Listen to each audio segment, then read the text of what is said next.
गरीब साध साध सब नेक हैं, आप अपनी ठोरी। जो सतलोक ले जाएंगे वो साधु कोई और।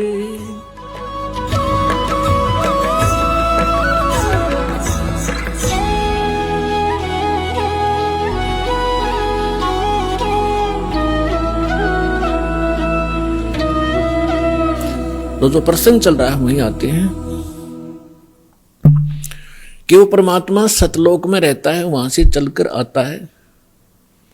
अच्छी आत्माओं को जो दृढ़ भक्त होते हैं उनको मिलते हैं तो क्या करते हैं, उनको तत्व ज्ञान से परिचित कराते हैं, अपने से परिचित कराते हैं और सचखंड सतलोक लेकर जाते हैं। फिर उनको वापस छोड़ देते हैं ताकि ये मेरे गवाह बने। अपने आत्माओं वेद बताते हैं भगवान ऐसी लीला करता है, और जिनको परमात्मा मिले उन महापुरुषों ने यही बताया है कि भगवान ऐसी लीला करते हैं। और वो परमात्मा है कौन जिसको हम पहचान सकें कि भगवान कौन है।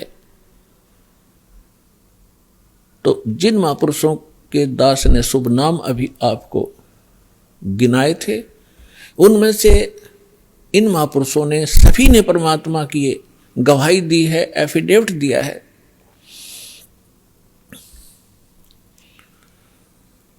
आदरणीय धर्मदास साहिब जी ने यही कहा है, और यही मलुकदास जी साहिब ने कहा है कि सतलोक से चलकर आए, अमर लोक से चलकर आए, गति करके आते हैं परमात्मा। काटन काल की जंजीर, काल ने हमारे को क्रम बंधनों से बांध रखा है, और क्रम के बंधन को समर्थ परमात्मा सत्य पुरुष ही काट सकता है, परम अक्षर ब्रह्म ही काट सकता है। क्रम के बंधन को, कर्म को, प्रारब्ध में किस्मत में लिखे हुए लेख को या संचित कर्म को न तो श्री ब्रह्मा, ना श्री विष्णु, ना श्री शिव, ना देवी दुर्गा, और ना ब्रह्म ना परब्रह्म, केवल परम अक्षर ब्रह्म ही काट सकता है। वो इसके अतिरिक्त और नहीं उस कर्म की बेड़ी को नहीं काट सकते।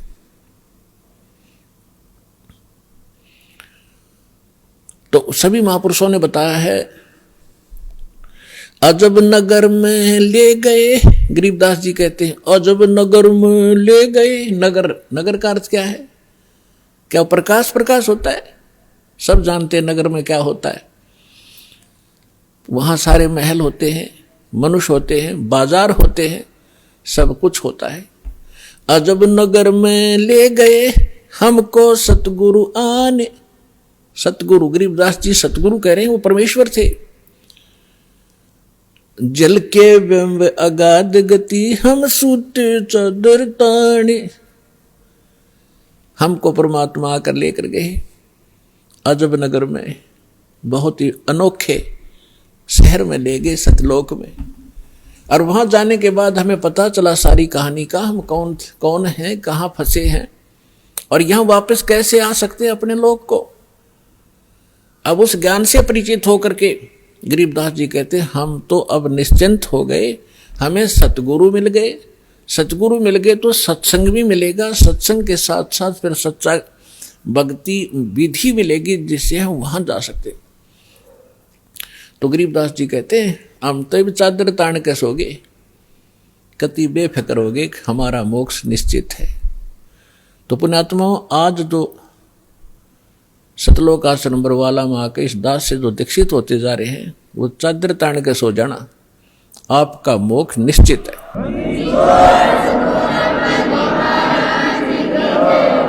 लेकिन रहना मर्यादा में, और मर्यादा में भी तभी रहोगे जब आपको यहाँ का दुख दिखेगा और वहाँ के सतलोक के सुख का आपको आभास होगा।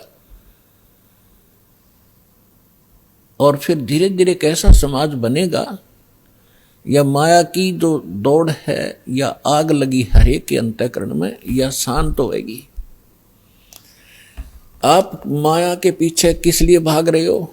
बड़ी कोठी बनाऊंगा, गांव नगर में मेरी शोभा होगी, फिर लड़का लड़की ब्याहूंगा, खूब बैंड बाजे बजवाऊंगा, तू करवा के, और खूब दान दूंगा, लोग देखेंगे बड़ा दान करा भाई इसने। तो ये दोनों बीमारी आपका समझ में आ जाएंगी कि आज तू बेटी ब्याह रहा है या बेटे का ब्याह कर रहा है और कल मृत्यु होगी, फिर कहाँ गए तेरे वो तू टक्कर मार कर रोएगा। तो पुण्यात्माओं, यह सच्चाई है, आज तक को बताने वाला दृढ़ता से सामने आ नहीं सका। ये सारे नकली हैं, ये केवल वही बातें करते हैं जो समाज में अच्छी लगे। वो डॉक्टर नहीं होता जो ब्लड प्रेशर के मरीज को, हाई ब्लड प्रेशर के मरीज को कहे घी खा ले छक्के, वैसे खा कोई दिक्कत नहीं, वो दुश्मन है उसका। तो पुण्यात्मा इसी प्रकार के जितने भी हैं ये सच्चाई नहीं कह सके, क्योंकि उनके ऊपर परमात्मा कबीर का पंजा नहीं था। इस दास के ऊपर दया हुई है, संघर्ष बहुत करना पड़ रहा है, लेकिन परमात्मा का साथ जिसके साथ होता है वो हार नहीं होती उसकी, क्योंकि हमारा उद्देश्य कल्याण है। पर पूरे विश्व का कल्याण लेकर चल रहे हैं हम, पूरे मानव का कल्याण होगा, पूरे प्राणियों का कल्याण होगा।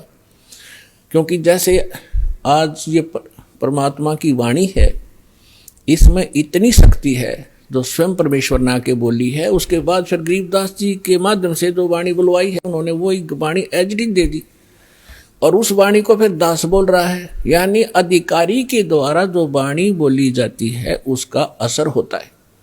पहले भी आपको बहुत बार सुनाया है, जैसे एक राजा की पत्नी एक शिष्य थी संत की। राजा इसका विरोधी था कि ये गुरु बनाने की आवश्यकता नहीं होती, राम राम घर बैठ के कर ले। तो राजा के इस भ्रम को निवारण के लिए संत ने एक थोड़ा सा एक फार्मूला अपनाया था। राजा गया उस संत के आश्रम में अपनी पत्नी के साथ कि महाराज क्या गुरु बनाना जरूरी होता है क्या? क्यों मूर्ख बनाते हो जनता को? भगवान घर बैठ के बज सकते हैं, कोई भी कर ले राम राम, कितना राम नाम ले ले। तो संत जी ने सोचा ये राजा है, यहाँ नाराज घना हो जाएगा। जब मैंने कुछ उल्ट सुल्ट जवाब दे दिया तो उसको कहा, राजन अब मुझे अपनी भक्ति का समय हो गया है, इसमें काफ़ी समय लगेगा, मैं आपका प्रश्न का उत्तर दूंगा, मैं कभी घर आऊँगा आपके वहाँ दे दूंगा, वहाँ कभी आपको विस्तार से समझाऊंगा, तब समझ में आएगी। राजा बोला ठीक है। दिन निश्चित हुआ, राजा बैठ गया सिंहासन पर जच के, संत के लिए आसन लगवा दिया। आने की इंतजार थी कि कब आएंगे संत, अभी आने वाले हैं। सामने सैनिक बॉडीगार्ड खड़े थे, वजीर खड़े थे, कुछ बैठे थे। जब संत पहुंचे वहां पर और वहां उपस्थित सभी सैनिक जो खड़े थे उनको कहा संत ने कि ए सैनिकों, ए सिपाहियों, इस व्यक्ति को अरेस्ट करो। राजा की तरफ संकेत किया। अब वो सिपाही सोच रहे थे ये मंदबुद्धि व्यक्ति क्या बकवास कर रहा है। उस संत ने दूसरी बार फिर कहा, तीसरी बार फिर कहा, लेकिन कोई टस से मस नहीं हुआ। राजा ने सोचा इसका दिमाग खराब हो गया इस संत का, ये मेरा राज हथियाना चाहता है। राजा ने कहा कि इसको अरेस्ट करो, सैनिकों को। यही शब्द उसने बोले, यही वो संत बोल रहा था। राजा के कहते ही उस संत को 4-5 सिपाहियों ने आके जकड़ दिया। अगले आदेश की इंतजार थी, अब इसका करें क्या।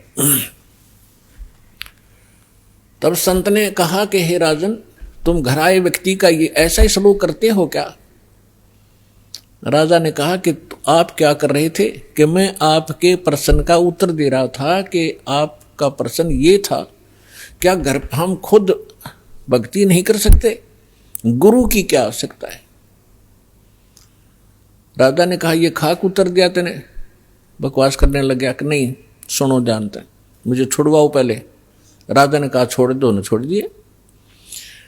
कि जिस प्रकार जो शब्द मैंने बोला कि राजा इसको अरेस्ट करो, ये टस से मस नहीं हुए आपके सैनिक, और आपने वही शब्द एक बार कहा था, मुझे 4 ने पकड़ लिया आकर के। तो आपके वचन में शक्ति है, आपके बोलते ही ये क्रियावान हो गए, और वो शक्ति जो आप वाली है वो राजनीति वाली मेरे पास नहीं है। मेरे पास शक्ति है अध्यात्म की। ठीक इसी प्रकार जो वचन मैं बोलूंगा, परमात्मा की शक्ति सब पर कार्यवान हो जाएगी और आप कहते रहना, उसका कोई असर नहीं होगा। इसी से आप समझ लेना। तो इसी प्रकार ये दास उस परमात्मा का कृपा पात्र है, उसी की कृपा से ये सच्चा ज्ञान आप तक पहुंच पा रहा है। तो इस दास के उस परमात्मा से निकली वचन का आदेश और फिर इस दास के मुख से आगे चलेगा, ये सर्व प्राणियों का कल्याण करेगा। इसका तरीका देखो, परमात्मा ने कैसा एक अनोखा तरीका अपनाया है। कैसे चिप बनवा दी, मेमोरी कार्ड जिसको कहते हो, टेलीविजन प्रोजेक्टर बनवाए, इंटरनेट, वेबसाइट, यूट्यूब बनवा दी।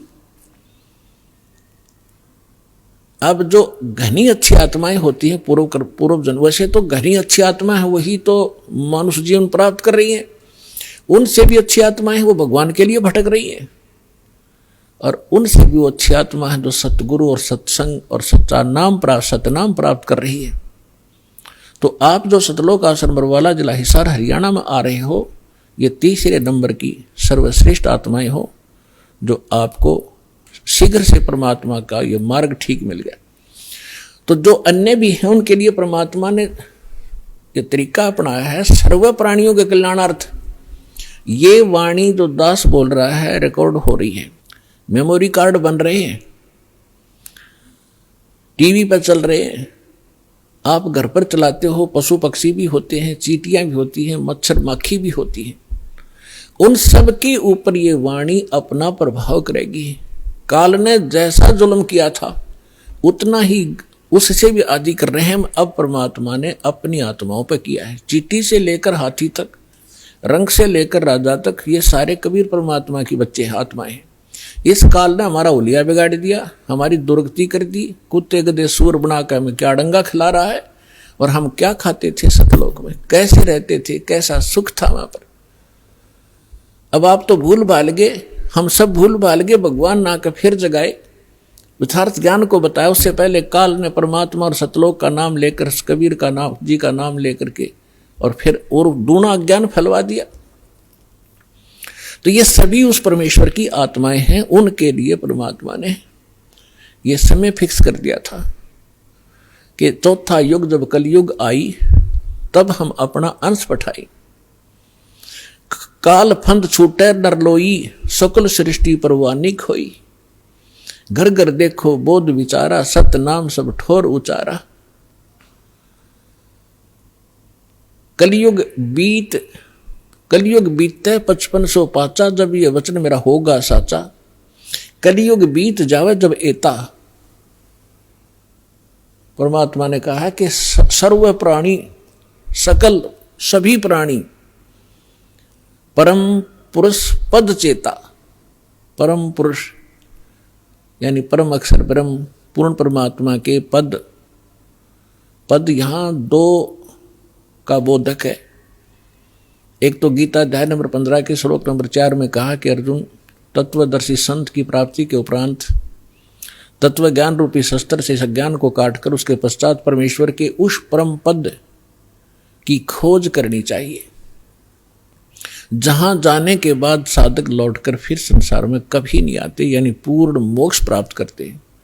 गीता अध्याय नंबर 18 के श्लोक नंबर 62 में कहा कि अर्जुन, तू सर्वभाव से उस परमेश्वर की शरण में जा, उसी परमेश्वर की कृपा से तुम परम शांति को और सनातन परम धाम, सनातन शाश्वत स्थान, उस स्थान को, उस परम पद को प्राप्त होगा। और यहां दूसरा पद का अर्थ है पद्धति माने परमात्मा के पाने की यथार्थ विधि, वो ज्ञान। तो कहते हैं, परमात्मा कहते हैं कि कलयुग बीत जावे जब एता, 5505 कलयुग जब बीत लेगा, उसके पश्चात पूरे सभी सकल सृष्टि, सारे प्राणी परमेश्वर के उस परम पद के चेता होंगे। चेता माने जानकार, ज्ञाता। और सतनाम सब ठोर उचारा। आज तक सतनाम ये बक क्या करते थे, न कख नहीं पता सतनाम है क्या चीज। सतनाम 2 अक्षर का मंत्र है, जिसमें एक ओम है, एक तत् है। ये मूल मंत्र है। जो दास आपको देता है। जैसे इन कमलों में बैठे जितने भी देवता हैं ये अधिकारी हैं यहाँ के। तो हम अपने लोग को तभी जा सकते हैं जब हम यहाँ सब के नो ड्यू सर्टिफिकेट ले लेंगे, क्लियरेंस मिलेगी। हम इनके ऋणी हैं तभी हम यहाँ बांध रखे इन्होंने। तो प्रथम जो मंत्र आपको दिया जाता है 5-7 नाम का है, ये पहले 5 नाम का शुरू किया था परमेश्वर ने। धीरे धीरे आने वालों ने वो खत्म कर दिए, वो वैसे और नाम सेलेक्ट कर लिए। तो ये मूल मंत्र है। ये प्रथम मंत्र भी मूल मंत्र है और सतनाम भी मूल मंत्र है और सार नाम ये मूल मंत्र है। मूल मंत्र का अर्थ है, अब जैसे हम विष्णु जी के 1000 नाम बना रखे सहस्रनामा, और शंकर भगवान के बहुत से मंत्र बना रखे हम जिनका जाप किया करते थे लोकवेद के आधार से, उनसे कोई लाभ होने वाला नहीं था। जैसे भैंसे को भैंसा करते रहे, ओ भैंसा राम भैंसा साहब, वो कतई नहीं सुनेगा। एक बार न्यू कर दे हुर्र, वो न्यू देखेगा।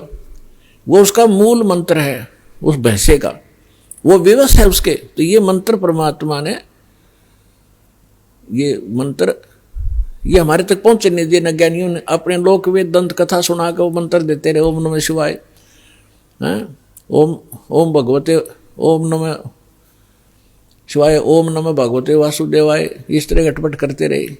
या ओम सतनाम ओंकार रंकार ये अटपट, ये कोई मंत्र है? ये है वो मूल मंत्र। इसी प्रकार ये सतनाम है, ये भी मूल मंत्र है।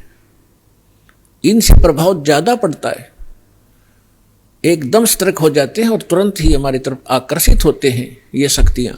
और तीसरा मंत्र है वो तो अनमोल मंत्र है, सारनाम जिसे कहते हैं। इसकी तो आज तक छींट भी नहीं लगने दी थी परमात्मा ने।